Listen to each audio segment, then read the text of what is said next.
Hey, this is Brad with 40 Tech. Today we're in a Hyundai Tucson. We're going to show you how easy it is to pop in one of our start-stop eliminators so that you don't have to hit the button every single time you get in the vehicle.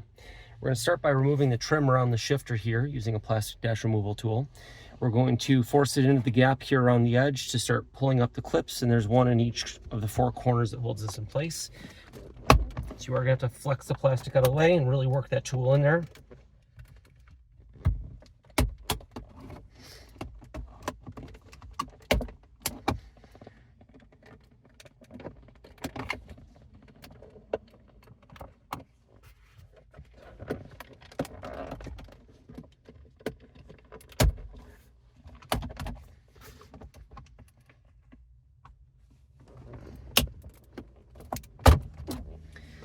Now that the four clips are released, we can wiggle it up and out.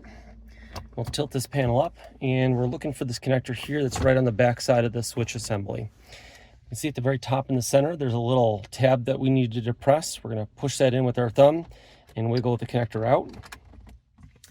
We can go ahead and then plug the start-stop eliminator in line, listening for a click that tells us the connector is fully seated and locked into place.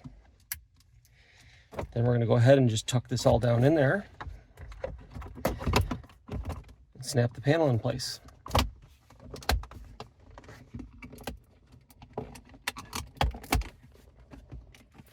Now we'll go ahead and start the vehicle for the first time. As you can see, by default, it turns the auto start-stop system off, and it will retain that setting every single time we start the vehicle. If you want to turn it back on, just go ahead and hit the button, and it will remember that state as well. Now you see how easy it is to pop in the start-stop eliminator from 40 Tech. I'm Brad. Thanks for checking out our video.